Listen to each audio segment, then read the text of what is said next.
Just because you own a MacBook doesn't mean you have to give up on gaming. MacBooks are perfectly capable of playing some amazing games. This video is referring to 12-inch MacBooks, but also MacBook Airs and 13-inch MacBook Pros. Basically, all models without dedicated graphics. All these games have been played and benchmarked on a 2013 MacBook Air, and I'd like to remind you that this is my second episode about MacBook games, so any game included in my previous episode won't be found here. Anyway, let's get to it. Starting at number 10, we have Into the Breach. In this game, you, the player, will control powerful mechs to defeat an alien threat. These aliens are attempting to destroy your cities, and it's up to you to protect your people. There is a nice little story here, fun and challenging gameplay, and a great art style. In terms of performance, my MacBook Air can run this game at a buttery smooth 60 FPS with everything on high.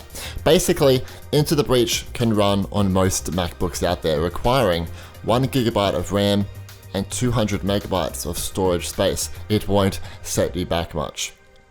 Be warned though, it's quite a challenging game, but that is the appeal of it, basically.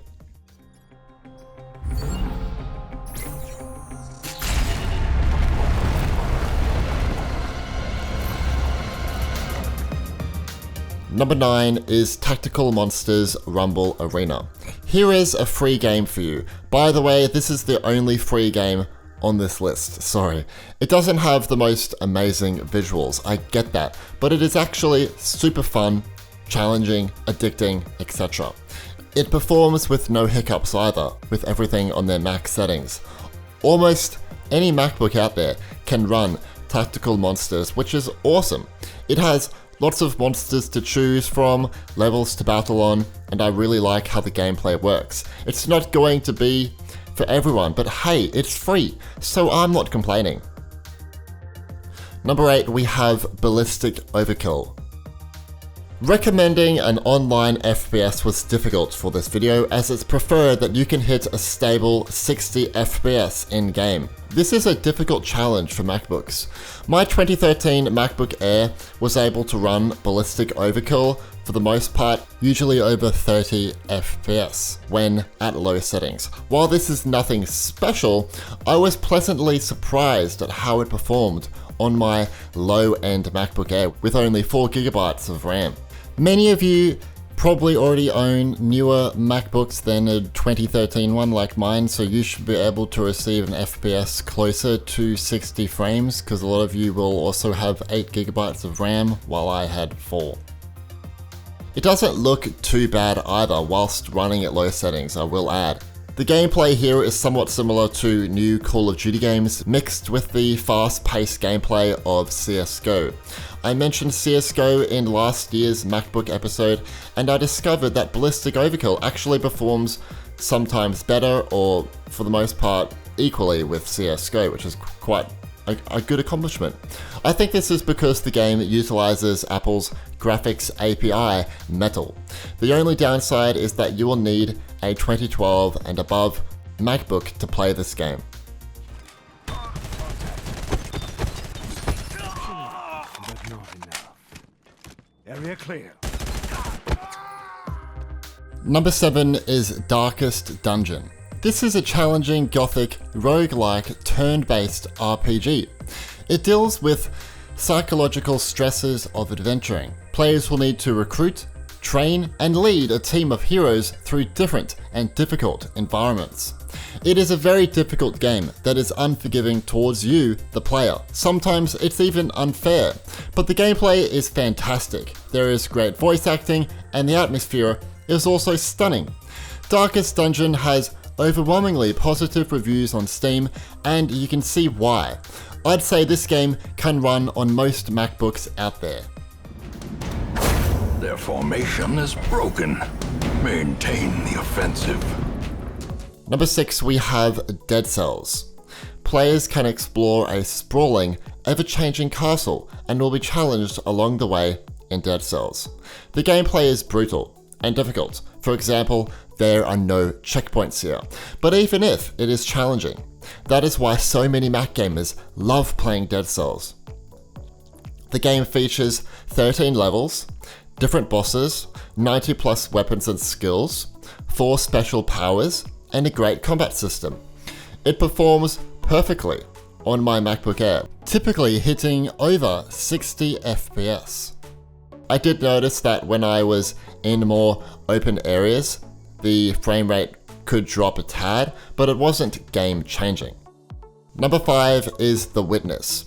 This game is very well optimized for MacBooks. For instance, my MacBook Air can run it at 720p with 40 to 50 FPS at medium settings.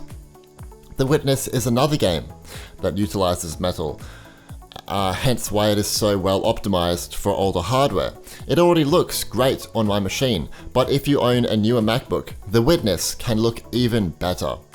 If you didn't know, this is an open world puzzle game where you, the player, will explore a stunning island.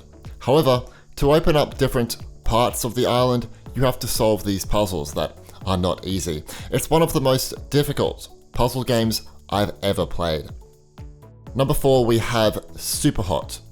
I wanted to recommend to you another great story-based FPS game, and Superhot is what came to mind. I was very surprised at how well optimized this game is for MacBooks. My MacBook Air is running it at 720p medium settings, and for the most part hits a steady FPS of 30. It's one of the most unique first-person shooter games out there. I say this because time only moves when you move. You can freeze time by simply staying still. This means you have to plan each attack carefully. It's honestly a very underrated FPS game that deserves more praise. It even has a story here and an arcade mode. It's worth checking out.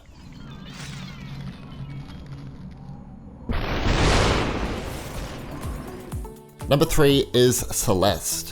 What a great game this one is. It's one of my favorite platform games to date.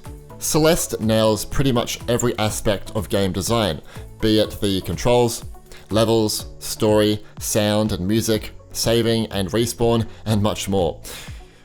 You can climb mountain surfaces, air dash, and use the environment to maneuver around.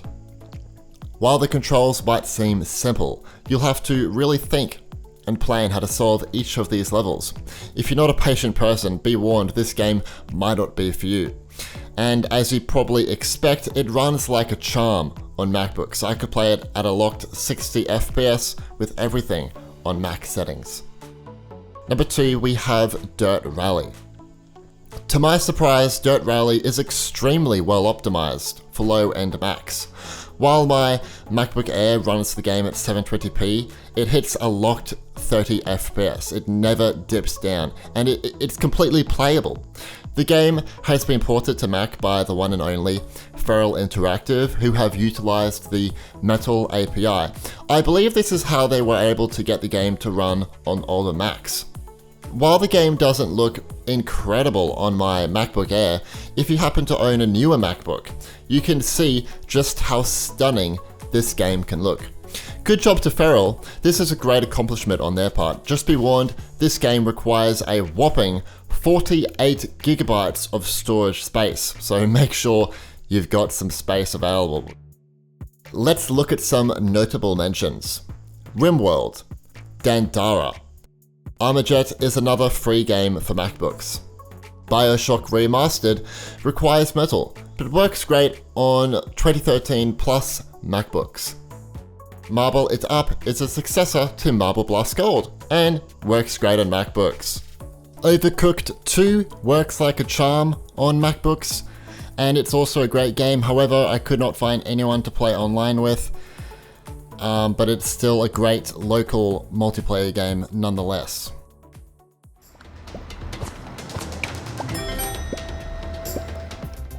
And finally, number 1, we have Cuphead. If you didn't know, Cuphead was only just released on Mac back in October.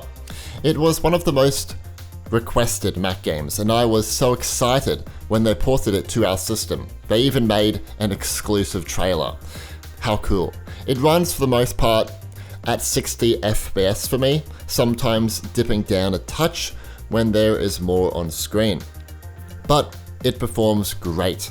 It is an incredibly challenging game, however, which I imagine most of you already know. In fact, it took me 30 minutes just to get past to the first level.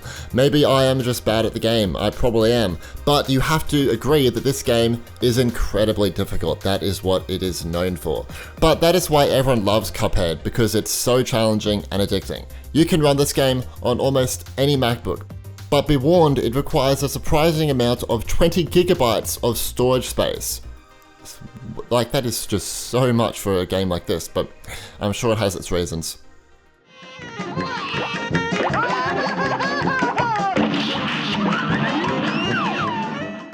What did you think of these games? Do you like them? Do you want more access to high-end games? Because I'm sorry, I could not find anything else. This is what I could find. Unless you have any other recommendations, let me know in the comments below. Anyways, thank you for watching. Be sure to leave a like if you enjoyed and subscribe if you want to see more videos about Mac games. Anyway, I'll talk to you guys later. Bye bye.